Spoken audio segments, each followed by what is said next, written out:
मस्त अशा केळीच्या पानावर बटाट्याची भाजी, खोबऱ्याची चटणी, मऊ आणि लुसलुशीत जाळी पडलेला हा मस्त डोसा मम्मीने आमच्यासाठी कसा बनवलाय हे मी आज तुमच्यासाठी घेऊन आली आहे। तर मस्त केळीच्या पानावर हा डोसा मी खाऊन बघितला तर काय मस्त लागत होता। तर चला आपण ह्या रेसिपीला सुरुवात करू।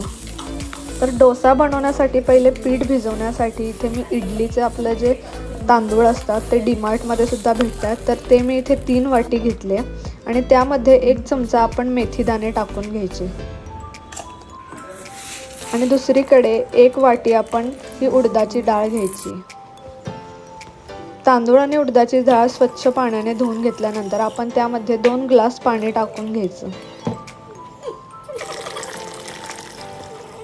आणि जी उडदाची डाळ आपण भिजवली होती त्यामध्ये सुद्धा 2 ग्लास पाणी टाकून घ्यायचं। पाणी टाकून झाल्यावर एकदम छान व्यवस्थित मिक्स करून हे आपल्याला 7 ते 8 तासासाठी भिजत ठेवायचं आहे। तांदूळ आणि उडीद डाळावर झाकण ठेवून हे 7 ते 8 छान भिजत ठेवलं। 7 ते 8 तास झाल्यानंतर तुम्ही इकडे बघू शकता तांदूळ आणि उडदाची डाळ एकदम छान भिजून रेडी झाले आणि इकडे मी अर्धा कप पोहे असतात ते फक्त मिक्सरमध्ये टाकण्याच्या आधी 10 मिनिटं भिजवलेत, तर ते मी घेतले इकडे। तर आपण ह्या मिक्सरच्या भांड्यामध्ये भिजवलेले तांदूळ, उडदाची डाळ आणि जे पोहे होते हे सगळं एकत्रित थोडंसं पाणी टाकून व्यवस्थित वाटण बारीक करून घ्यायचं।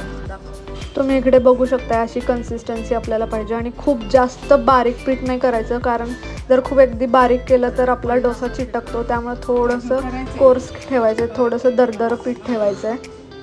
मी तुम्हाला इथे व्हिडिओमध्ये दाखवते की कशी कन्सिस्टन्सी आहे पिठाची आणि किती पीठ व्यवस्थित असं छान मिक्सरमध्ये बारीक वाटून घेतलं।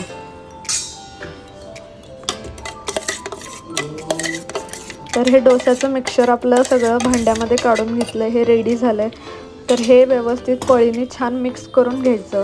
तर या रेसिपीचे तुम्ही शॉर्ट्स बघितले असतील, पण ही मी पूर्ण रेसिपी आज मी तुमच्यासाठी या व्हिडिओमध्ये घेऊन आली आहे। सगळ्या गोष्टी एकजीव झाल्यानंतर आपण हे 7 ते 8 तासासाठी ठेवून द्यायचं।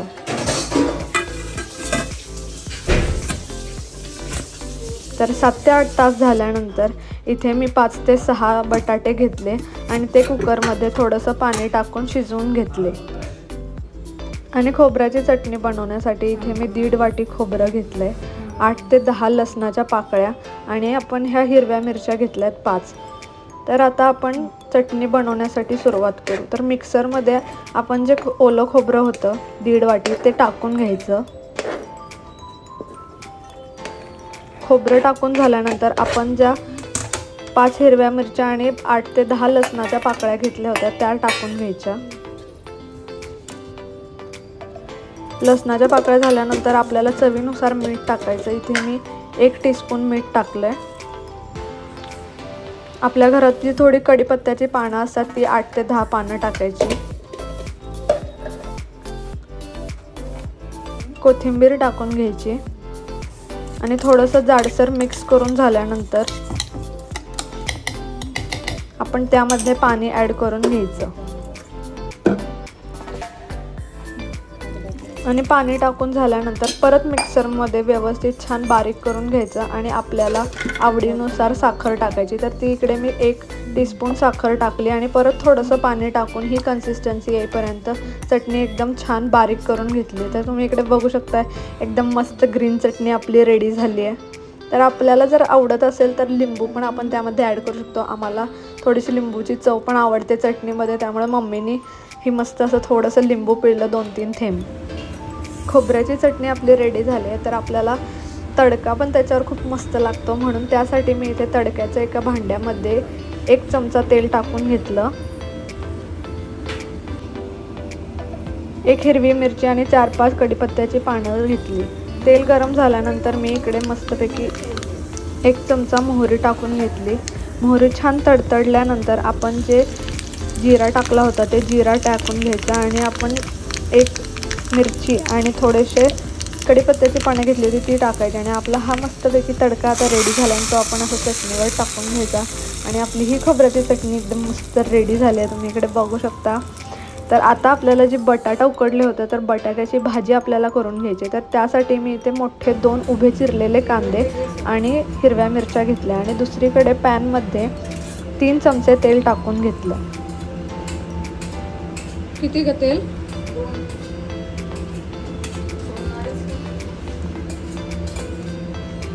तेल छान गरम झाल्यानंतर आपण यामध्ये जे मोहरी असतात ते मी 1 टीस्पून टाकून घेतली.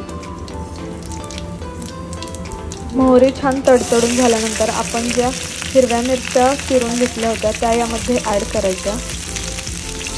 हिरव्या मिरच्या छान भाजून घेतल्यानंतर आपण यामध्ये जिरे असतात ते जिरे मी अर्धा टीस्पून टाकले.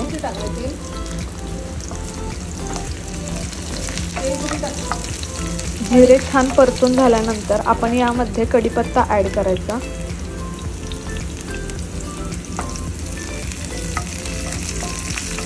कढीपत्त्याची पानं आणि मिरची छान भाजून झाल्यानंतर आपण जे 2 उभे चिरलेले कांदे होते ते यामध्ये ॲड करायचे.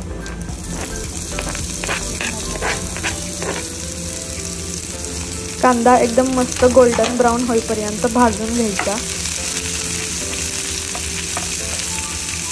मी तुम्हाला ही जी ट्रिक दिली आहे कसा डोसा बनवायचा, कशी बटाट्याची भाजी आणि चटणी बनवायची, तर ही रेसिपी तुम्ही नक्की ट्राय करा आणि मला कमेंट सेक्शनमध्ये सांगा की तुम्हाला माझी रेसिपी कशी वाटली. आणि तुम्हाला माझं कंटेंट आवडत असेल तर प्लीज माझ्या चॅनलला लाईक, शेअर आणि सबस्क्राईब करा. तर इकडे मी थोडंसं जिंजर गार्लिकची पेस्ट 1 चमचा टाकून घेतली आणि छान परतून झाल्यानंतर आपण जे बॉईल झालेले होते बटाटे त्याला मी थोडंसं मॅश करून घेतलं. अर्धा चमचा इथे मी हळद पावडर टाकून घेतली. आपण आता थोडंसं चवीनुसार मीठ टाकायचं. मी इथे 3/4 टीस्पून टाकले. तुम्ही तुमच्या आवडीनुसार टाकू शकता. हळद थोडीशी छान परतून झाल्यानंतर आपण जे उकडलेले बटाटे होते ते थोडेसे मॅश केलेले होते ते यामध्ये ॲड केले. बटाटे एकदम छान मिक्स करून झाल्यानंतर आपण त्यामध्ये बारीक चिरलेली कोथिंबीर टाकायची. कोथिंबीर टाकून झाल्यानंतर झाकण ठेवून आपण 1 ते 3-4 मिनटं आपण ही भाजी व्यवस्थित छान अशी शिजवून घ्यायची. तर तुम्ही इकडे बघू शकता वाफ आलेली आहे आणि बटाट्याची भाजी आपली आता रेडी झाली आहे. तर आपण जे डोशासाठी मिक्सचर ठेवलेलं होतं 7 ते 8 तास ते आता आपण इकडे बघूया कसं झालं. तर 7 ते 8 तास झालेत आणि तुम्ही इकडे मस्त बघू शकता हे डोस्याचं मिक्सचर छान झालं. एकदम जाळी पडली, एकदम छान असं एकदम फसफसलं ते.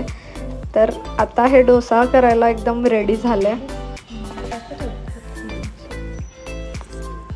मी हे प्रमाण सांगितलं आहे त्यामध्ये तुमचे 4 लोकांचं जेवण म्हणजे 4 लोकांचा नाश्ता हा अगदी छान होऊ शकतो. तर हे डोस्याचं पीठ एका भांड्यामध्ये काढून घ्यायचं आणि आपल्याला चवीनुसार मीठ टाकायचं. त्यामध्ये मी थोडंसं इथे 3/4 टीस्पून मीठ टाकलं आहे आणि यामध्ये थोडं पाणी ॲड करायचं. आपल्याला कशी हवी आहे तशी कन्सिस्टन्सी घ्यायची. मी इथे अर्धा ग्लास पाणी टाकलं आहे. मी तुम्हाला कन्सिस्टन्सी दाखवते डोस्याच्या बॅटरची कशी पाहिजे. थोडीशी फ्लोईंग कन्सिस्टन्सी पाहिजे. बघा तुम्ही इकडे बघू शकता डोस्याचं पीठ आपलं मस्त रेडी झालंय. तुम्हाला किती पातळ पाहिजे त्यावर तुम्ही थोडं पाणी टाका. पण ही कन्सिस्टन्सी अगदी बरोबर आहे. एवढं बॅटर असं फ्लोईंग कन्सिस्टन्सी पाहिजे आपल्याला. तर डोस्याचं एकदम बॅटर इकडे रेडी झालंय. तर दुसरीकडे आपण एक तवा घ्यायचा, डोस्याचा नॉनस्टिक पॅन घ्यायचा. तर तो गरम करून झाल्यानंतर त्यामध्ये आपण जे डोस्याचं बॅटर होतं ते एका छोट्या वाटीने टाकून व्यवस्थित पसरून घ्यायचं.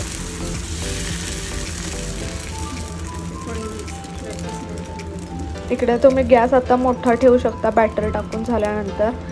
आणि तुम्ही आता इकडे बघू शकता की ह्या डोस्याला एकदम मस्त अशी जाळी पडते. आपण ह्यामध्ये कोणताही बेकिंग सोडा, बेकिंग पावडर असं काही ॲड केलेलं नाही आहे. एकदम छान नॅचरल पद्धतीने आपण कसं त्याला फर्मंट करून हा डोसा केला. तर डोसा एका साईडून भाजून झाला आहे तर दुसऱ्या साईडून पण तो व्यवस्थित थोडा भाजून घ्यायचा. तुम्ही इकडे बघू शकता एकदम मस्त जाळी पडली आहे डोस्याला. डोस्याची एक साईड भाजून झाल्यानंतर दुसऱ्या साईडून पण डोसा थोडासा छान मस्त परतून घ्यायचा. अशा प्रकारे सगळे डोसे करून घेतले. हा डोसा तुम्ही बघू शकता एकदम मस्त रेडी झालाय.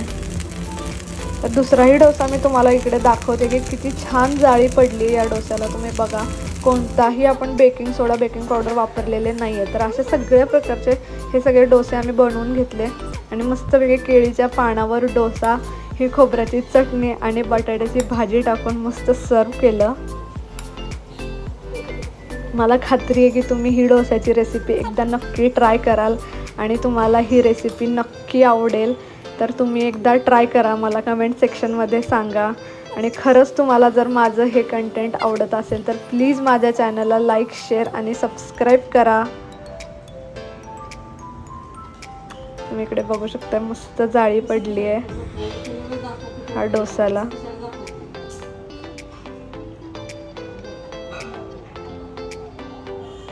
मऊ आहे, व्यवस्थित लुसलुसीत आहे छान डोसा.